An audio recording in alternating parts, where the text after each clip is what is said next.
Hey guys, happy Monday. I hope you're all doing well. Welcome back to my channel, and today we are working on another apartment, of course, in San Myshuno. So this apartment is for a single mum, whatever, and two teenage girls who are twins. So I haven't done one of those apartments ever, I don't think. I usually do triplets or single dad and twins, so I thought we'd do something a little bit different for today. So we are building in 17 Culpepper House, which I quite like building here, to be honest, but it is quite a small apartment, so you have to be quite realistic of what you can actually fit in this space. So I did make the entire lounge, kitchen, dining area all one big room because I kind of felt like it fit nicer like this. Usually I do section up this apartment a bit better than I did today, but I thought today we do a bit more open plan. So we do have the kitchen as you first walk in the front door, which is kind of a bit of a tight squeeze, but you know, it's fine.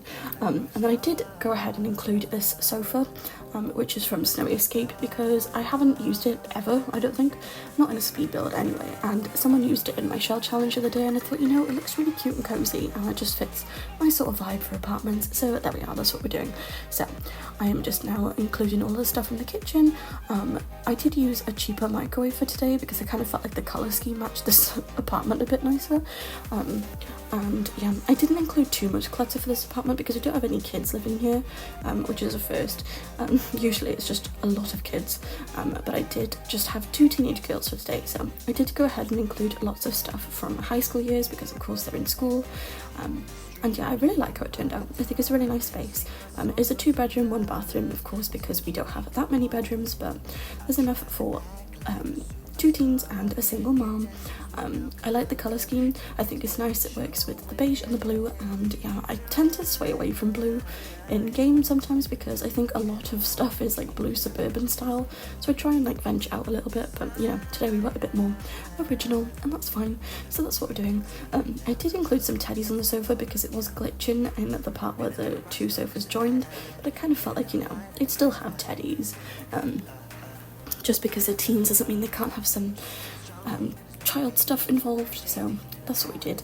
I did try and add like a big row of bookshelves, but it didn't really work. It kind of made the space feel very like overcrowded in my opinion, so I did include a little bookshelf instead and a mirror because I kind of felt like it broke the space a bit nicer, and of course this plant which is from For Rent and I'm obsessed with it, so that's what we did here.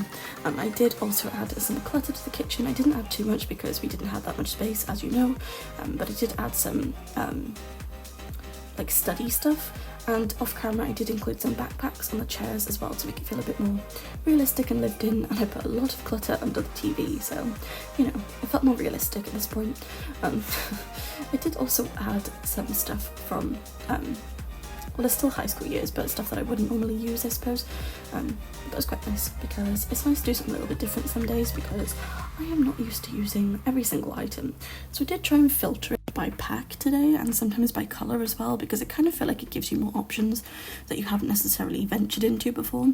And I did include some lights underneath the cabinets because it needed brightening up.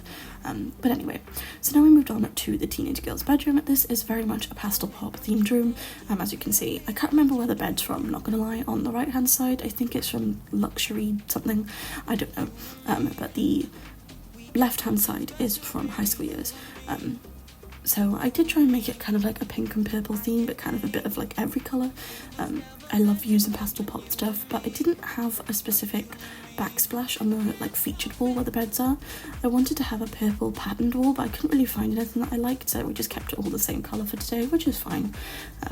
I did add lots of posters because I kind of feel like whenever I look at the builds on my Instagram that I've made, they always have a lot of posters on the wall and I love them the most, so that's what we did today. And I also use quite a lot of pastel pop in this room. It's kind of like the pastel pop room. I don't usually use these bedside tables, but I thought, you know, everything's very colourful, so we needed something that kind of popped. So pastel pop was fitting. So I did include a lot of clutter in this room. I included a record player, which for some reason it wouldn't clip to the cupboard, but you know, it's fine, we all placed it. And then we put lots of boxes at the bottom to try and make it feel a bit more realistic and lived in, and some study stuff, of course. I kind of felt like these sisters were kind of like best friends, but you know, they still wanted their own space, but obviously they live in a quite a small apartment, so there's only so much space that they have, but you know, it's fine, we got there in the end. So it did include some cute little knitted teddies in their beds as well, because it kind of felt like maybe they were younger teens, maybe like 14-ish, so they still had some childhood stuff in their room, and yeah, I just think it's really cute and cozy. I did try and include some horse ranch curtains, but it just didn't work, it was too small, so I swayed away from using that, but all is well, it was fine. So yeah, I did include some more clutter in this room, and then I kind of left it as it was because there was already a lot of stuff in there, so it's fine. I like it, I hope you guys like it too. And then we moved on to the bathroom. Like I said, there's only one bathroom in this entire apartment, so it was quite a big apartment, quite a big bathroom, but you know, only so much you can fit in there, so it's going to be quite difficult with 3 females living there to try and like all argue over the same bathroom, but all is well. The bathrooms all kind of look the same, but I do like how it was laid out, and I always use this mint green tile, which is from Growing Together, I do believe. Growing Together, and the counters are from Parenthood. The sink, I can't remember. The shower is also Growing Together, and the mirror is, I don't remember. Is it Parenthood as well? Or Dream Home Decorator? No, I don't think so. I have no idea. I'll need to look into it. You'd think I'd know when I use it every day, but I can't remember honestly. So that's all that really is to the bathroom. I added quite a lot of clutter because obviously there is 3 girls living here, so there'll be a lot of stuff. And then we moved on to the final bedroom, which is the mum's room. I really like how the mum's room turned out. I really like using these 4-poster beds. I think it's really pretty, and yeah. I did use quite an unusual colour scheme for this room. It's kind of like blue and purple, but it kind of works. And it kind of looks nice with the white and the wood, and I just like it. In my personal opinion, it looks quite clean and fresh, so that was the vibe. I did include a mirror from Parenthood. Is this Parenthood? Honestly guys, I can't remember where the packs are from today. But I don't usually include that in parents' rooms because it kind of feels like more teenage vibes, but I quite like it, so maybe she's a younger mother, who knows. And of course lots of plants. I kind of felt like this room needed lots of plants, that's what we did. But anyway, I am going to end the voiceover by here for today, guys. I will be back on Instagram later on with a reel, so stay tuned for that. I will link it in my community tab, and I hope you guys have a wonderful start to your week. So I'll be back tomorrow with another apartment speed build, and in the meantime, I hope you all have a wonderful day. So don't forget to like, comment and subscribe, and I shall see you guys tomorrow. Thanks for watching. Bye guys. Oh,